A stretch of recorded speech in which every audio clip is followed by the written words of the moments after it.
dans la peau. Gabor Varga, programmateur arrivant Antigel. Gabor, programmateur, c'est un métier, il y a un diplôme pour ça? Déjà, oui, c'est un métier. C'est un métier très, très intéressant et passionnant. Et au niveau des diplômes, oui, actuellement, existe en Europe plusieurs formations qui nous donnent un certificat qu'on est programmateur, mais c'est plutôt des CAS et des DAS. C'est un truc qui peut s'apprendre à l'école, ça, programmateur? Je pensais que c'était juste une question de feeling. Oui, c'est beaucoup ça, en fait. On peut apprendre certaines choses, mais comme tout métier de passion, il faut être sur le terrain, il faut aller regarder des concerts, des spectacles, rencontrer des artistes, et puis...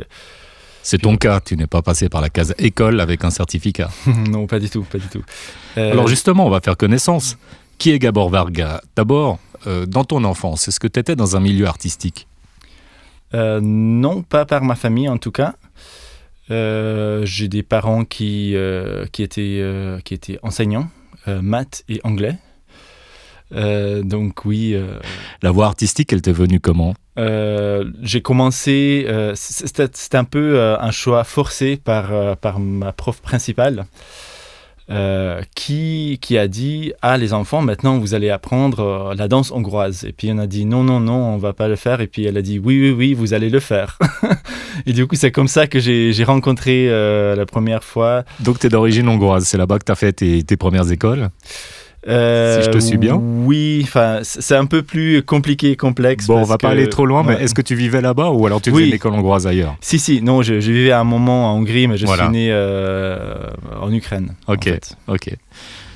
Quelle drôle d'idée de ta prof. C'était l'État qui voulait ça ou c'était elle? Tu t'as su? Non, c'était elle. C'était complètement elle. Et puis... Aujourd'hui, je ne pourrais pas la remercier suffisamment de m'avoir mis sur cette piste parce que au bout de deux cours de danse, enfin on avait un prof mais extraordinaire, et puis au bout de 2 cours de danse, j'étais conquis absolument, et puis après je suis devenu, enfin dans ce groupe, je suis devenu le seul qui a choisi ça comme métier. Oui. Du coup, tu t'es exporté en tant que danseur. Exactement. Et tu as fait une carrière quand même. Exactement, oui. Ouais. Combien de temps cette carrière? Et tu peux me la résumer en quelques secondes? Oui, donc j'ai commencé avec la danse traditionnelle. En Hongrie, ça se pratique beaucoup et par beaucoup de jeunes, donc ça n'a rien à voir avec le goût, entre guillemets, folklorique des danses traditionnelles d'ici. Il y a beaucoup de jeunes qui pratiquent ça. Il y a des compagnies professionnelles. Et ensuite, parce que j'ai senti qu'il y a encore un peu plus de choses derrière cet acte étrange qui est de bouger son corps, je suis allé étudier de la danse contemporaine j'étais pas du tout prédestiné à ça, mais je trouvais ça très intriguant et très étrange, très bizarre, et je voulais apprendre plus. Du coup, j'ai fait une audition à une école qui est à Bruxelles, qui s'appelle PARTS, Performing Arts Research and Training Studios, qui est, comme j'ai découvert après coup, c'est la plus grande école ou l'une des plus grandes écoles de danse contemporaine au monde entier. J'étais pris. J'étais très surpris d'ailleurs. Juste pour qu'on ait un peu le contexte, combien de candidats se présentent, combien sont pris? À mon époque, on était 1500 candidats et on était trentaine pris. Wow. Et aujourd'hui, il y a autour de 5-6 000 candidats pour le même nombre de places. Ouais. Ils ont repéré en toi un vrai niveau, en fait. Alors, je ne sais pas. Peut-être qu'il leur manquait... 1530, quand même. Je pense que tu faisais partie des bons. Oui. J'ai fait un solo de danse hongroise, en fait. Je pense que c'était très convaincant. Oui. Avant de faire le travail de programmateur à Antigel, tu faisais quoi? J'ai eu donc une carrière de danseur contemporain. J'ai fait des tournées à travers le monde entier avec différentes compagnies. C'était vraiment une chouette vie de découvrir tous ces théâtres, tous ces villes. C'était vraiment incroyable. Et après, plutôt pendant, parce que j'étais toujours dans l'organisation. J'organisais des concerts avec des tziganes qui venaient de la Roumanie, de Transylvanie. Enfin, c'était aussi ma passion. J'ai commencé à travailler avec les artistes, mais plutôt en diffusion, donc en tant qu'agent. J'ai profité des contacts que j'ai faits pendant mes tournées et j'ai proposé à ces lieux, à ces festivals, d'autres artistes. Donc producteur, tour opérateur, exactement. un métier comme ça. Exactement. Et j'ai monté ma boîte qui s'appelle toujours, enfin elle existe toujours, mais elle somnole. Bravo, bravo. Et on a sympa fait... le nom. Oui. Bravo. Et on a fait avec... Enfin, j'ai travaillé à la fois avec 5-6 artistes et puis on faisait entre 150 et 200 dates de tournée par année. Donc c'était vraiment chouette. Une vie bien remplie. Oui. Très artistique, ouais. Alors comment es-tu devenu programmateur à Antigel? J'ai commencé à travailler à Antigel au tout début. Il y a 15 ans. Il y a 14 ans. La première édition, j'étais là en tant qu'artiste. Ah ouais. Et puis la deuxième édition, puisque j'ai commencé à m'intéresser à la production, j'ai rejoint l'équipe pour faire de la production des spectacles de danse. J'étais assistant de co-directeur à l'époque. J'ai fait 2 éditions avec le festival. Après, j'ai quitté l'équipe pour faire ma vie, pour danser encore, pour travailler en tant qu'agent. Et il y a 4 ans, juste après Covid, Tussandine et Eric Linder, les 2 co-directeurs, sont revenus vers moi pour prendre de mes nouvelles. Et puis, ils m'ont proposé de rejoindre leur équipe, mais cette fois-ci en tant que programmateur art vivant. Parce que j'avais ce réseau étendu et puis ils sentaient que je pourrais apporter quelque chose au festival.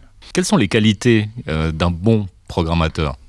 Est-ce qu'il doit être plutôt à l'écoute du public ou il doit suivre son instinct, découvrir des choses et provoquer, et donc prendre le risque que ça ne marche pas? Je sais pas. C'est où le bon curseur? Je trouve que la première qualité, c'est l'ouverture. Donc il faut rester ouvert d'esprit. C'est mieux parce que comme ça, on peut vraiment lire la société, on peut lire les tendances artistiques, on peut surtout nous surprendre nous-mêmes, parce que ça peut arriver qu'on programme uniquement des choses qu'on aime. Et moi, je trouve personnellement que ce n'est pas une très bonne idée, ce n'est pas toujours très intéressant. Donc il faut être un peu à l'écoute de la demande culturelle. Exactement. Et en même temps sortir et voir de nouvelles choses qui sortent un peu de ce qu'on aime pour amener une offre plus large, plus éclectique. Oui, parce que en fin du compte, même si c'est le programmateur qui construit le programme, on reste juste un moyen pour les artistes de rencontrer leur public. Donc, un canal. Un canal, oui, ouais. Un canal. Alors comment tu fais tes choix de programmation, pour le coup? J'ai des critères à moi, mais j'ai aussi beaucoup d'artistes qui me proposent des choses. Enfin, me propose festival, parce que ils se voient dans ce festival, ils trouvent que leur travail correspond à notre ligne. Je me déplace aussi beaucoup pour voir des spectacles. Tu vas loin? Des fois loin, mais ça dépend vraiment. S'il y a un festival qui m'intéresse beaucoup, où je peux découvrir, je ne sais pas, par exemple les artistes ou un grand nombre d'artistes thaïlandais, j'y vais. Ouais. Mais c'est pas tous les week-ends que je vais aux États-Unis ou en Angleterre. Bon, je pense qu'en Europe déjà, il y a de quoi faire. Oui, parce qu'il y a quand même beaucoup d'artistes qui passent par l'Europe. Donc, par exemple, Paris, c'est un festival permanent. On a un très grand choix de tout. Tu as spoilé un peu ma question. J'allais te demander s'il y a un pays ou une ville où justement, en y allant, on voit vraiment une énorme offre culturelle. Donc, selon toi, c'est Paris?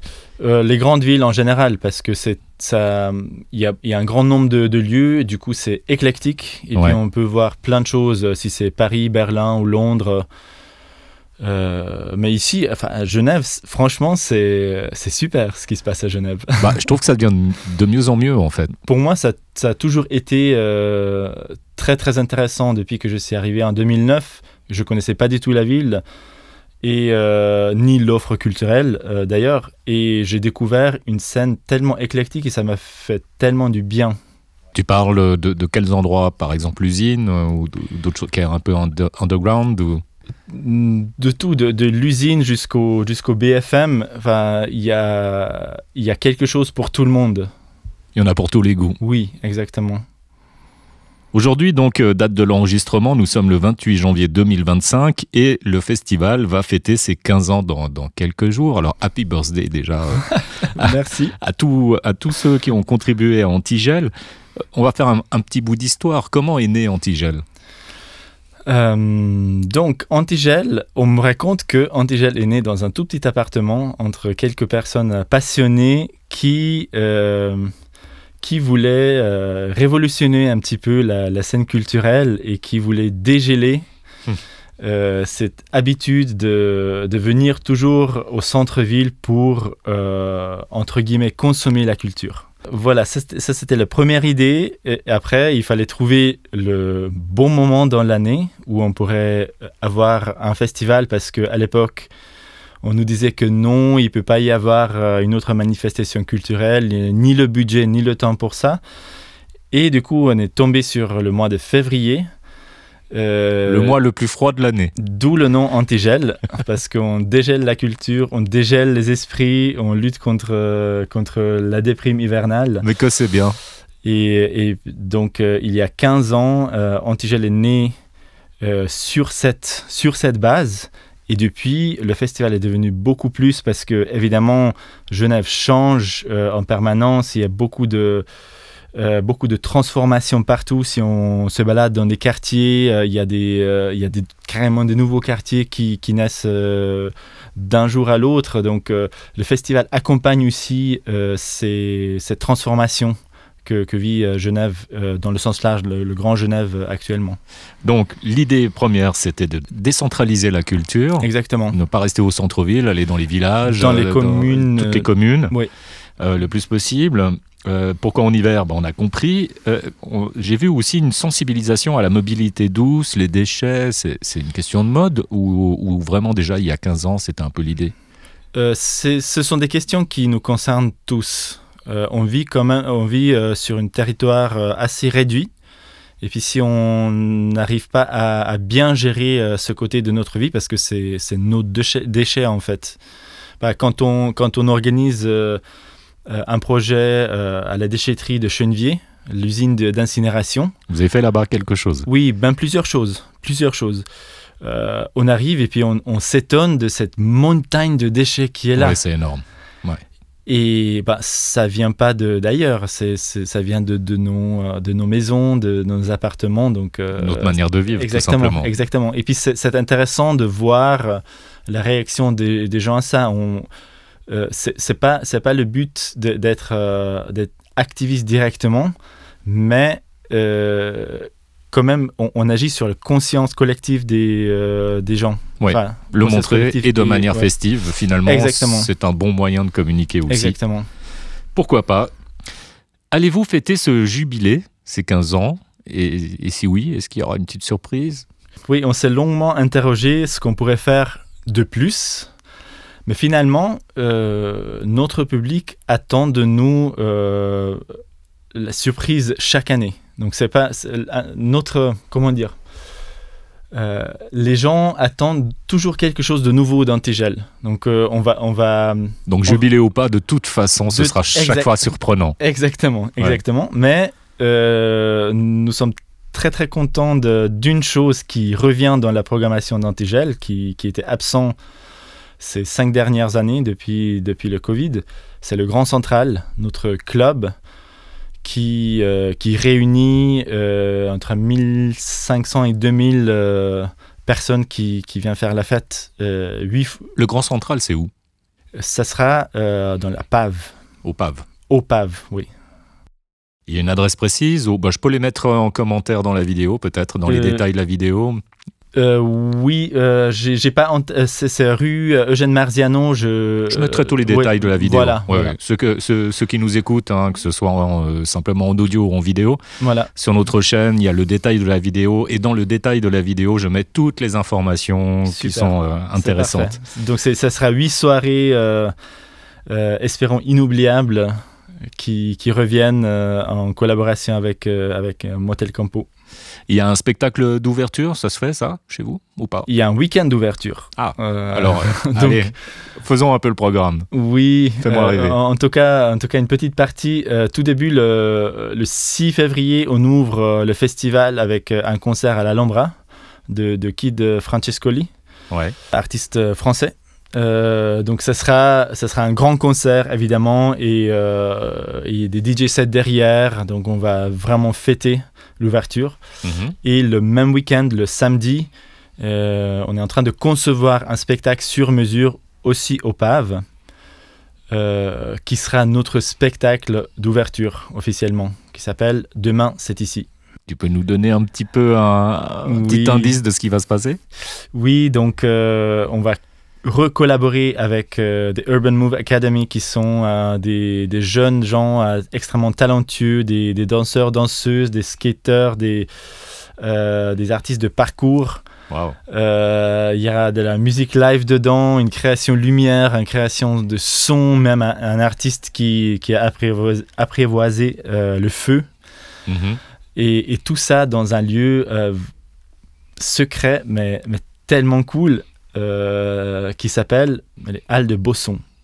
Mais si, comment je fais, moi, si je veux y aller? Je dois passer par le site Antigel? Oui, exactement. Les informations sont là. Ouais. Après, ces spectacles d'Antigel, on ne sait pas ce qui va se passer dedans parce que ce sont des créations sur mesure et sur le moment. Donc, on vous donne rendez-vous devant la Halle Bosson le samedi 8 février. Et c'est de quelle heure à quelle heure? Ça commence à 18h30 et c'est une petite heure. Alors explique-moi le choix de ta programmation, puisque le métier que je veux faire découvrir aux jeunes aujourd'hui, c'est le métier de programmateur de festival. Je te propose 2 ou 3 scènes en m'expliquant la genèse, c'est comment tu es rentré en contact avec eux et puis en même temps on va faire la promo quel jour? Je trouve que parler des coups de cœur d'une programmation, c'est très difficile parce que chaque projet qui trouve sa place dans la programmation est un coup de cœur.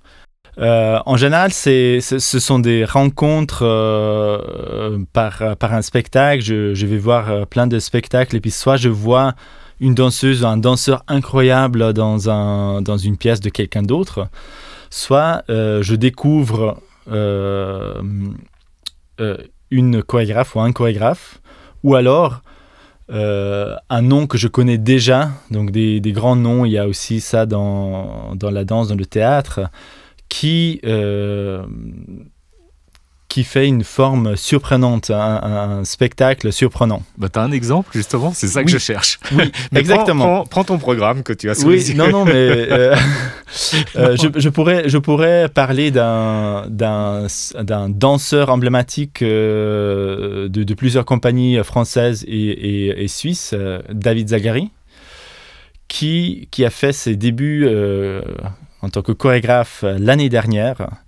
Ah, c'est récent, c'est tout chaud. C'est tout chaud, et ça fait tout de suite parce qu'on voit quand même l'expérience scénique qu'il a. Donc il est danseur, il a ouvert une galerie d'art, donc il est très proche des arts plastiques et il a une pratique physique de pole dance. Et lui, il t'a envoyé un message ou tu l'as rencontré à Paris ou je sais pas où tu tournes des fois pour aller voir des nouveaux talents? Je le connais depuis un moment, donc je l'ai vu dans les pièces des autres et puis j'ai vu simplement les choses qu'il faisait sur Instagram. Tout simplement, on est amis Et je me suis dit, mais c'est assez incroyable ce que tu fais, David. Est-ce qu'il y aura une pièce? Et puis il me dit, oui, tout à fait, je suis en train de travailler sur une nouvelle création. Et c'est ça que tu vas présenter dans ce festival cette année? Exactement. Ok, et là je mettrai la date aussi. C'est le premier mardi et mercredi, donc c'est le 12-13 février, à la Maison de l'Enfance et de l'Adolescence. C'est un spectacle qui dure quoi, 1 heure, 1 heure et demie? Une petite heure, 45 minutes à peu près. Et il est seul en scène. Il fait des choses physiquement peu possibles, peu probables. Et visuellement, c'est vraiment très contemporain. C'est avec des couleurs incroyables, un banc-de-son époustouflante. C'est vraiment quelque chose de dingue. Et ce qui est très intéressant par rapport à cette pièce, que nous avons présenté un petit extrait dans un projet l'année dernière, un projet pour des familles, pour des petits. Et puis j'ai dit à David, alors vas-y, fais quelque chose avec le pole dance pour jeune public. Et il a complètement réussi. C'était la partie la plus fascinante de ce parcours artistique. Jeune public, tu veux dire quoi? Majeur ou mineur? Mineur. Jeune public en général. Parce que vous avez des spectacles en journée aussi. Nous avons des spectacles en journée et puis on a surtout des spectacles qui sont destinés aux familles. Excellent. Pour le mois le plus froid de l'année où on ne sait pas quoi faire, maintenant on a trouvé. Donc il faut vraiment que les gens prennent les informations sur antigel.ch. Donc là, tu m'as parlé d'une scène. Tu veux m'en parler d'une deuxième aussi, de comment tu as rencontré l'artiste? T'en as un en tête? Oui, c'était une découverte de l'été dernier. Et je me rappelle qu'il me restait déjà plus de place dans la programmation parce que c'était déjà toutes les cases entre guillemets étaient remplies, tous les partenariats à trouver. Et je suis allé à Uzès en France dans un tout petit festival pour juste regarder quelques artistes locaux, des jeunes, des artistes dits émergents. Mm-hmm. Et là, je tombe sur un ovni total de spectacle qui s'appelle Tatiana. Le spectacle d'un artiste qui s'appelle Julien Andujar. Donc ce spectacle qui est un hommage à sa sœur disparue, sa sœur qui a été enlevée dans leur enfance à Perpignan. Donc c'est une tragédie, mais Julien, il amène cette histoire avec tellement d'humour, tellement de comment dire, humanité. On pleure, on rit, c'est la commedia dell'arte incroyable, c'est comme un film de Pedro Almodóvar.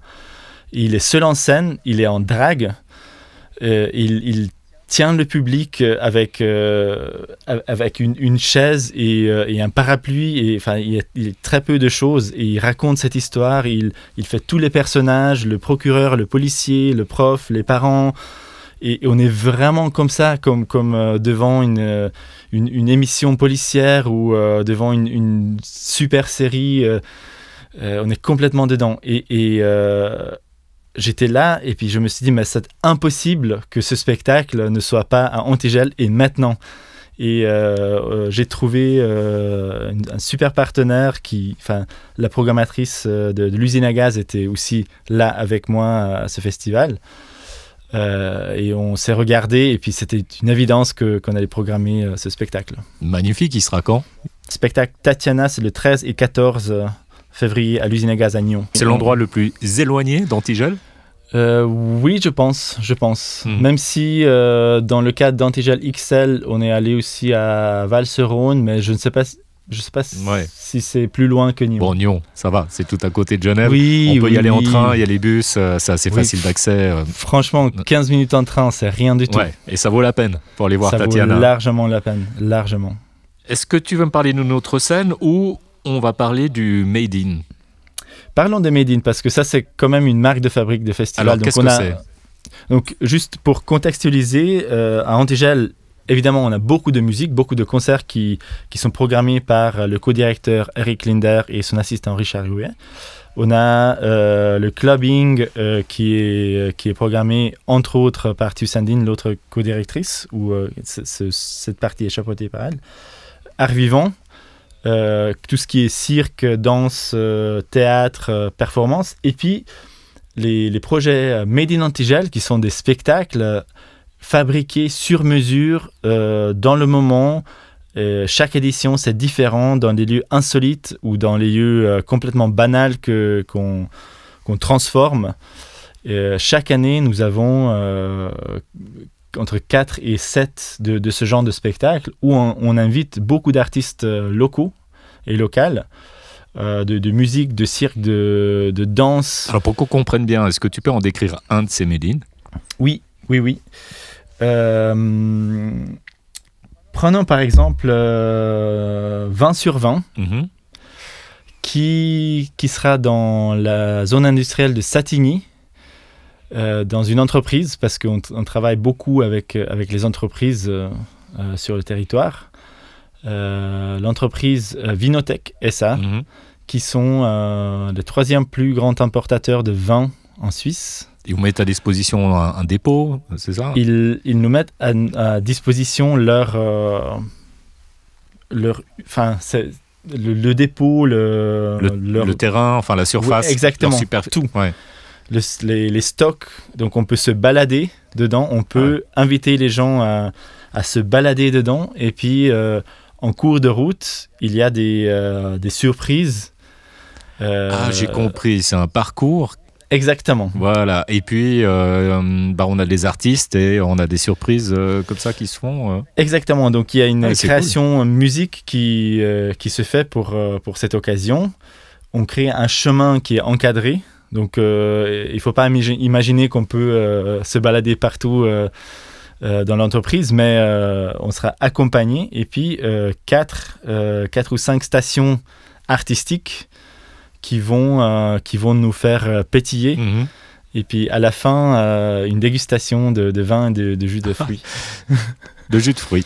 Oui, exactement, mais on pourra voir de choses incroyables comme la chaîne de mise en bouteille. Ouais. Non, c'est vraiment, ce sont des choses qu'on ne voit pas tous les jours. Quand on a préparé l'entretien, tu m'as parlé aussi de la frontière qui était un des thèmes. Oui, tout à fait. Chaque année, on a un thème ou plusieurs thèmes qui se dégagent. Cette année, c'est la notion de la frontière. Et sur un thème complètement autre que 20 sur 20 dont je viens de parler, on part dans les communes de Verrier et Trembières. Donc vraiment la zone frontalière, vraiment la frontière. La zone frontalière, oui. Et on change d'époque complètement parce qu'on sera en 1943. Il y a peu de gens, surtout peu de jeunes gens qui savent que à cette époque, ce territoire-là servait comme cette zone était la différence entre la vie et la mort pour une grande partie de la population qui fuyait le nazisme. Donc il y a beaucoup de gens qui traversaient la frontière ici, qui retrouvaient la liberté. Et la sécurité un peu. La sécurité, exactement. Et notamment, on s'intéresse à l'histoire d'une très jeune femme, 22 ans, qui s'appelait Marianne Cohn. Donc, les gens qui ont 22 ans aujourd'hui, ils peuvent se mettre dans sa peau, s'identifier. Donc, elle a sauvé des centaines d'enfants juifs. Donc là, on a bien compris le contexte, mais pour ceux qui vont aller, en fait, on va leur mettre des écouteurs, des casques, ils vont se promener le long de cette frontière, oui. C'est ça? Donc il y a un texte qui a été écrit pour l'occasion, et il y a un traitement sonore. À l'arrivée, les gens auront des casques, on va distribuer des casques, et on part en voyage, une sorte de safari tous ensemble. On passe dans la forêt, on va sur les pas de ces gens qui étaient dans les sous-bois, à cacher, à ne pas bouger. Et tout ça en ayant donc... on entendra les commentaires, je pense qu'il y aura une ambiance musicale aussi, quelque chose. Exactement. sur un positionnement très artistique. Exactement, sans chercher le sensationnalisme, mais c'est quelque chose qui nous met en immersion totale on va aussi découvrir des choses comme dans les films, les arrière-scènes, un peu les petites mises en scène à droite et à gauche pour pouvoir être mieux dans l'histoire. Cette expérience, elle dure combien de temps ? 1 heure à peu près. Ouais. Donc, il y a plusieurs horaires ou c'est 1 heure et puis c'est fini ? Non, c'est 18h30 et 20h30, donc c'est après la tombée de la nuit, samedi et dimanche. Et il faut juste faire super attention parce que 3 des 4 représentations sont déjà complètes. Ah oui. Ce sont des expériences très prisées par notre public et surtout avec un thème pareil. Il y a beaucoup de monde qui veut faire la balade et qui veulent entendre l'histoire. Alors inscrivez-vous vite, toutes les informations dans les détails de la vidéo et évidemment antigel.ch pour aller plus vite. Un 4e Made-in, c'est toujours un peu immersif ces Made-in, c'est ça le truc ? Parce que j'ai vu dans un des spectacles, je ne me rappelle plus lequel, où en fait on est au milieu des danseurs. Les danseurs sont intégrés. Est-ce que je me trompe ? Les Made-in Antigel peuvent prendre n'importe quelle forme. Ça peut être une mini-expérience, parce que ce qui qualifie vraiment ce genre de spectacle, c'est fabriqué par nous, par notre équipe, et fabriqué à partir le plus souvent, c'est un lieu qui donne l'idée. Donc le départ. C'est l'endroit qui vous inspire. Exactement, exactement. Non, mais ce que je voulais dire, c'est que il me semble qu'il y a un spectacle où on est intégré avec les danseurs. Il y a même plusieurs. Ah, voilà. Il y a deux spectacles cette année. Ça, c'est des Made-in ou c'est autre chose ? Non, ce sont des artistes qu'on demande. Enfin, c'est des pièces existantes qu'on met des fois dans des lieux insolites. Mais ça, c'est un drôle de concept. Moi, je m'imagine pas. Enfin, on interagit avec eux, quoi, en fait. Oui, en fait, c'est un peu comme le VR, mais en réel. Tu aurais le nom d'un de ces spectacles si on a donné envie, au moins qu'ils sachent s'accrocher. Ouais, mais c'est quoi de quoi ils ont parlé ? Exactement. Donc, il y a deux de ces spectacles. Le premier, c'est tout de suite le week-end d'ouverture, un spectacle qui s'appelle Cora. Ouais. C'est à la salle de Lignon. C'est tout près.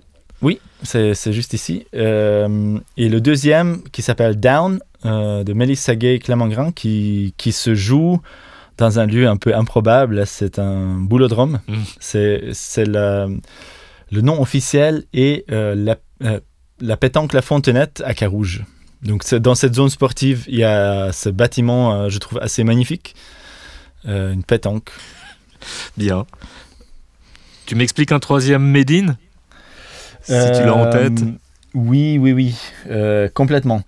Parmi les Made-in qui sont qui sont pas des créations, mais plutôt des concepts festifs. Ouais. Et là, je vais faire beaucoup de malheureux parce que c'est déjà sold out, mais je vais parler quand même de ce projet. Il est génial et il est aussi l'une de nos marques de fabrique, c'est l'Extravaganza. Ah, c'est déjà complet ça. Oui, c'est déjà complet au Grand Théâtre de Genève. Donc, on envahit le Grand Théâtre et on le remplit avec plein de choses belles et des fois même érotiques. Et cette année... J'espère que vous allez partager au moins quelques images sur les réseaux sociaux qu'on puisse voir. Oui, on va créer, on va créer beaucoup de frustration et puis on va faire plein de jaloux. Il existe encore une autre catégorie, c'est le côté sport et bien-être. Tu peux m'en dire quelques mots ? Oui, on parle... En gros, c'est pour ceux qui sont feignants ou c'est vraiment pour ceux qui font du sport ? Non. En fait, on parle rarement de cette catégorie, mais on adore tellement notre public qu'on se soucie aussi pour leur bien-être. Et chaque année, nous avons 3 ou 4 projets qui font bouger les gens. Ce sont des projets participatifs. Et souvent liés au sport, comme notre traditionnel Night Run, où on peut... venir au parc Lagrange vêtu de nos plus beaux guirlandes. On se déguise en fait. Oui, exactement. C'est des guirlandes de Noël, des lumières, et puis c'est une course lumière. Ou alors... non, mais je veux dire, moi je dois arriver avec mes guirlandes pour pouvoir participer. Oui. Ah oui ? Bien sûr. Et si j'en ai pas, m'enfiler. Ou je viens... Bon, ok. On peut aussi venir faire la course tout simplement. Et là, vraiment, les gens se déplacent avec des guirlandes. Ils jouent le jeu. Oui. Mais ça doit être super drôle à voir. Oui, c'est génial, c'est génial. Mais là aussi, il y a des activités culturelles autour ou pas? Souvent, c'est accompagné par un DJ. Ah ouais. Donc on a créé. C'est lui qui donne le rythme, le tempo. Une boucle, et puis on tourne autour de DJ. C'est une boucle de, je sais pas, 1,5 km, et puis. Parfait. Ça nous met en forme, ça nous prépare pour le printemps qu'on attend avec impatience. Exactement. Et grâce au festival anti-gel, le temps va passer un petit peu plus vite. Juste pour nous rappeler, le festival, c'est de quelle date à quelle date? On démarre le 6 février, le jeudi 6 février, et on s'arrête seulement le 1er mars. Donc c'est 3 semaines et demie de folie, et puis on est vraiment impatient de recevoir tous ces artistes, le public. On vous attend. On vous attend. Avec grand plaisir. Merci Gabor. Merci à vous. Dans la peau.